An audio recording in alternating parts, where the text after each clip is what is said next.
নির্বাচনের মাধ্যমে বিএনপি পরিবর্তন চায় বলেছে মির্জা ফখরুল।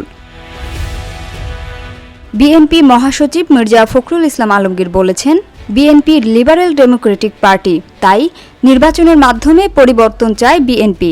ভুল বোঝার কারণ নেই।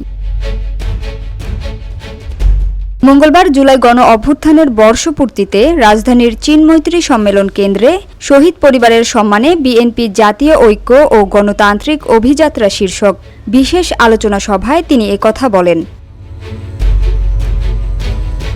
মির্জা ফখরুল বলেন, গণতান্ত্রিক বাংলাদেশ গড়ে তুলতে হবে।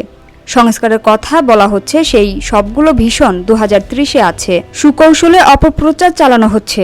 সোশ্যাল মিডিয়া, গণমাধ্যমে অপপ্রচার চালানো হচ্ছে যে বিএনপি সংস্কার মানছে না, কিন্তু তারা দেখুক প্রায় সবগুলোতে একমত বিএনপি।